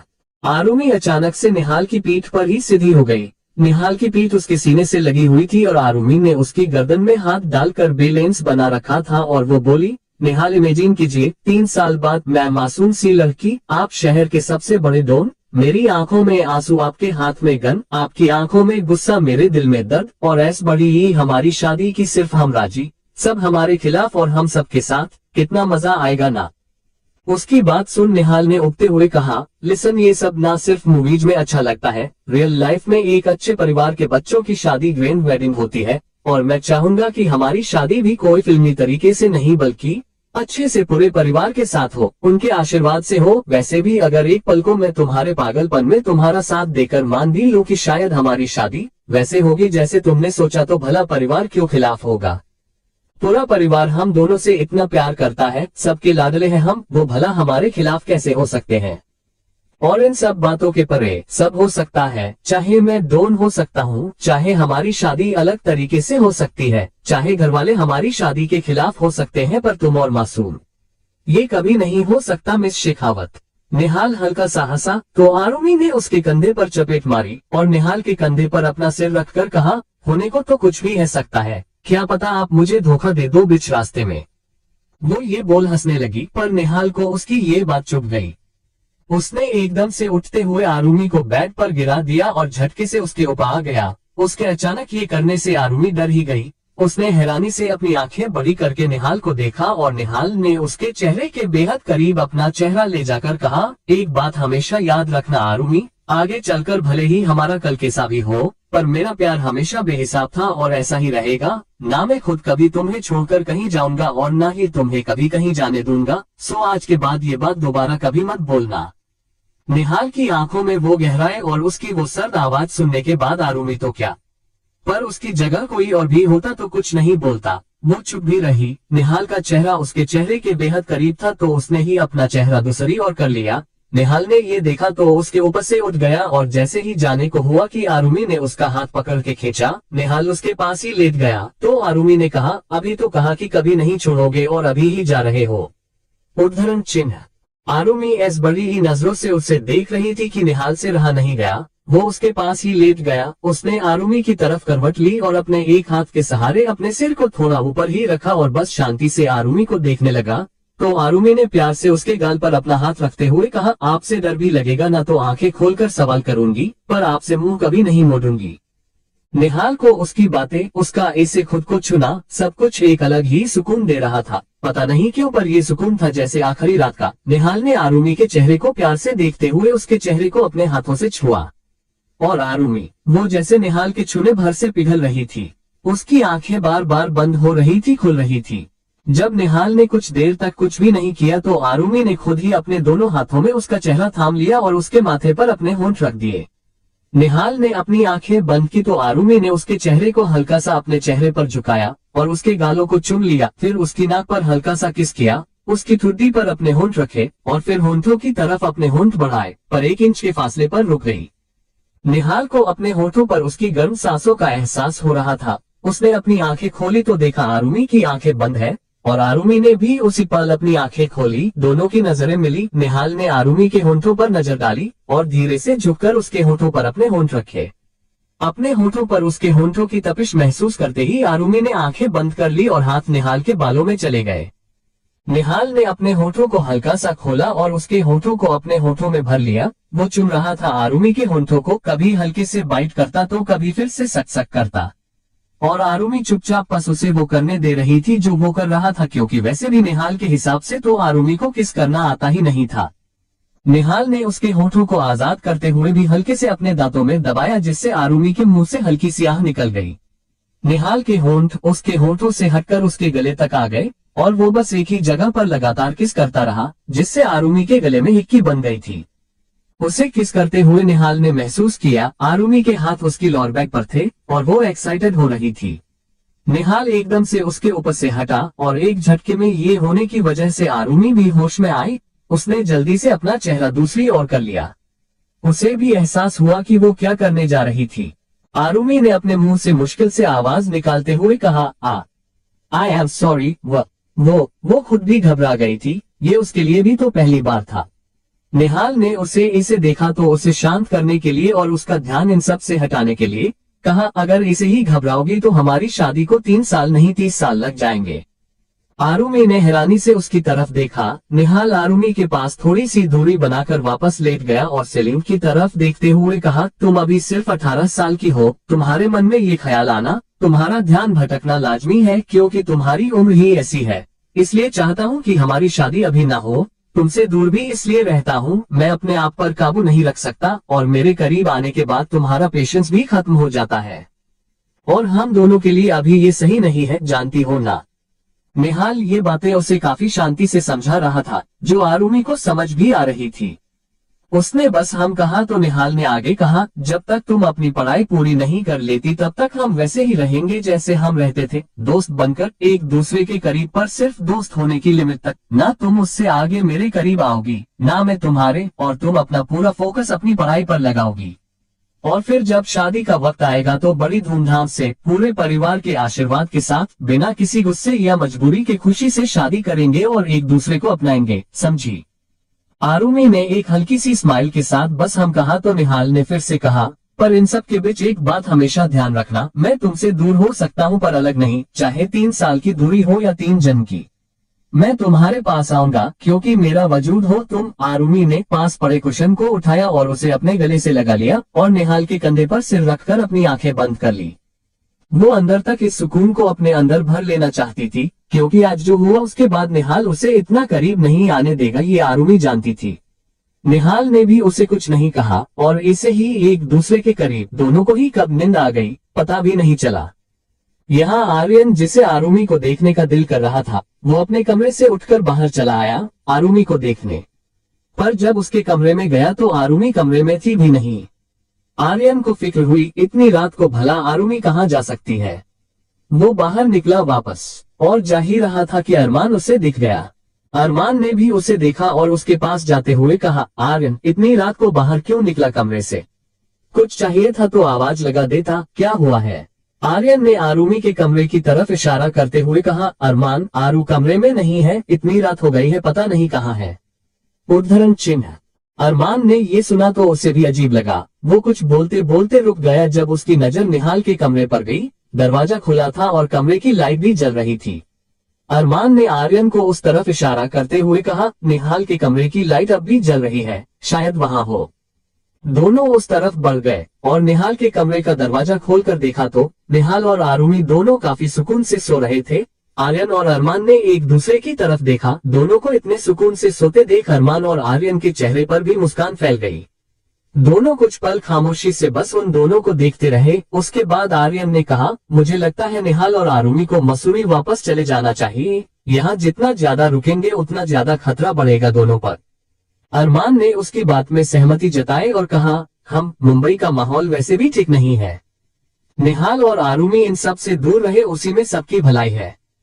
अरमान दोनों को देखते हुए बोल रहा था और आर्यन ने अरमान की तरफ देखते हुए कहा, हम, खासकर निहाल। अरमान ने उसे सवालिया नजरों से देखा तो आर्यन ने निहाल की तरफ देखते हुए कहा, निहाल में भले ही हमारे संस्कार हो, अरमान पर खून ऋषभ शेखावत का है और कब उसके अंदर का खून उबाल मारने लगे कोई नहीं जानता। उसे आज तक बहुत से झटके लगे हैं इस बात से कि वो ऋषभ शेखावत का बेटा है। अब अगर उसे ये एहसास भी हुआ कि वो ऋषभ का बेटा है इसलिए उससे कुछ भी छीन लिया गया है तो हम निहाल को खो देंगे।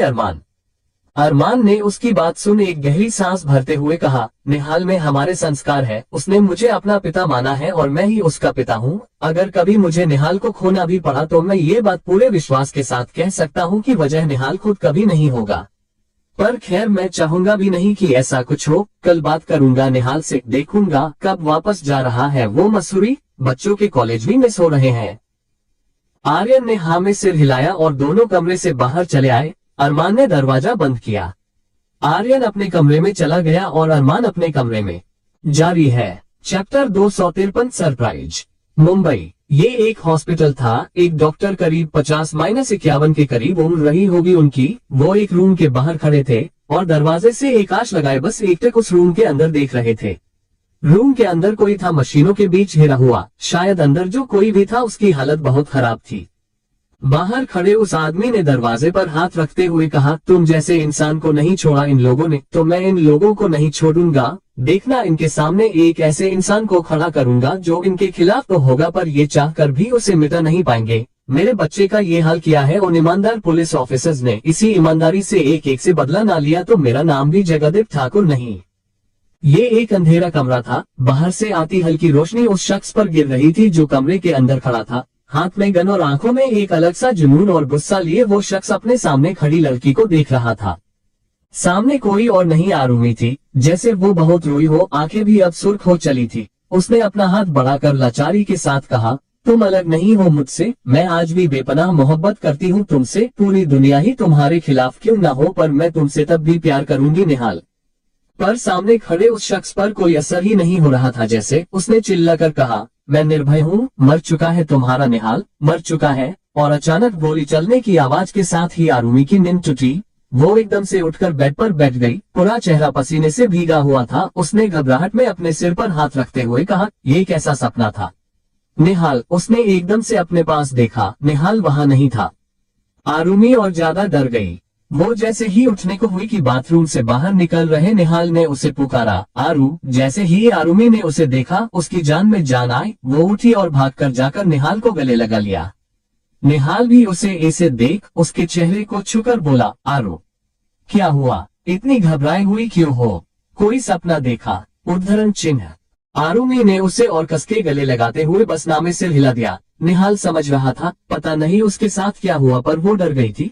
उसका शरीर कांप रहा था और निहाल को भी ये महसूस हो रहा था। उसने प्यार से आरुमी के बालों में हाथ फेरते हुए कहा, आरू सब ठीक है, कुछ नहीं हुआ है। ओके सब ठीक है। पर आरुमी ने उसे फिर भी उसे नहीं छोड़ा। अब निहाल ने उसके खुद से जरा अलग करते हुए कहा, आरू सब ठीक है, चलो तुम जाकर रेडी हो जाओ, तुम्हारे लिए एक सरप्राइज है, चलो। आरुमी ने अब अपना चेहरा ऊपर करके देखा तो निहाल ने कहा, अब तुम जाओ इससे पहले कि घर वाले आ जाए। चलो रेडी होकर आओ, फिर तुम्हें सरप्राइज देते हैं। आरुमी ने काफी फिक्र से उसे देखा पर कुछ कहा नहीं। वो चुपचाप वहां से चली गई पर मन में अभी भी निहाल के लिए फिक्र थी। उसने मुड़कर निहाल को देखा जो उसे ही देख रहा था।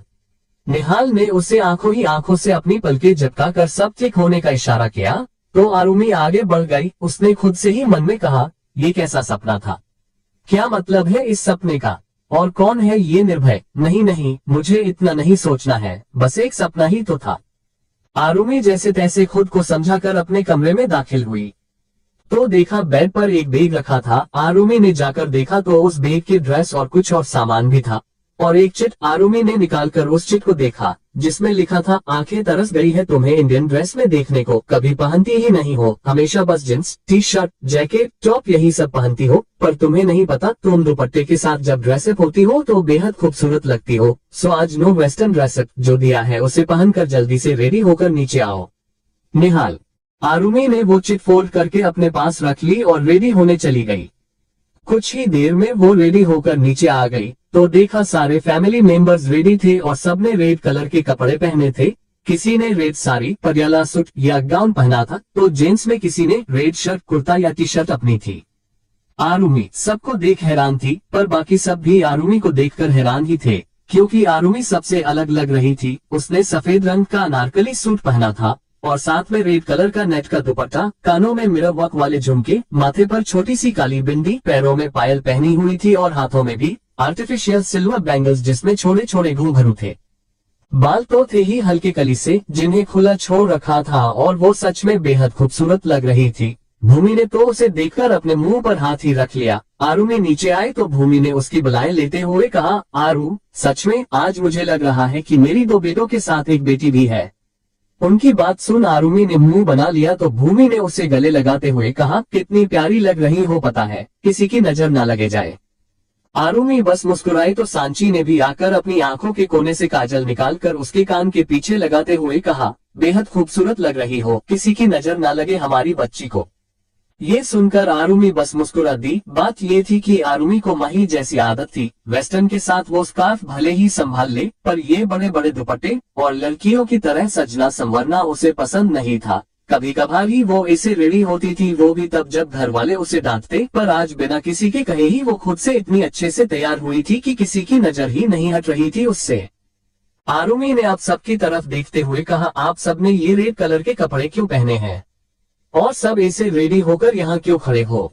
उसकी बात सुन माही ने कहा, बेटा निहाल का क्या धरा है, सबके कमरे में एक चिट के साथ ये ड्रेस छोड़ दिए और लिखा कि सबके लिए सरप्राइज है, रेडी होकर नीचे आ जाए। बस सब यहाँ है, पर ये जनाब पता नहीं कहाँ है। उद्धरण चिन्ह। उसकी बात सुन आरुमी भी अपनी नजरें घुमाकर निहाल को ढूंढने लगी कि बाहर से आते निहाल पर उसकी नजर पड़ी। उसने blue jeans, white T shirt with red denim jacket पहना था, बाल जेल लगाकर सेट कर रखे थे, एक हाथ में अपने नाम वाला बेल्ट, दूसरे में एक रुद्राक्ष की माला, और वह सच में बेहद देसी लग रहा था। जब वो सामने आया तो ना उसकी आरुमी से नजरें हटी और ना आरुमी की उससे, और उन दोनों को ऐसे देख अरमान ने आकर बीच में निहाल के सामने चुटकी बजाते हुए कहा, निहाल, इश्क हुआ है, नजरों के खेल भी होंगे, हमें बता दो सरप्राइज क्या है, फिर हम भी तुम दोनों के बीच वो नहीं होंगे। उसकी बात सुन सब हंस दिए तो निहाल और आरुमी दोनों जम गए। निहाल ने अपने बालों में हाथ फेरते हुए कहा, हाँ तो चलिए ना, बाहर बाहर है सरप्राइज। उसकी बात सुन सब बाहर की और बड़े और सबके साथ आरुमी भी बाहर आए तो देखा बस खड़ी थी, जिसे काफी अच्छे से सजाया गया था। उस बस को देख सब हैरान थे और अभिमन्यु ने एकदम से कहा, हम पिकनिक मनाने जा रहे हैं।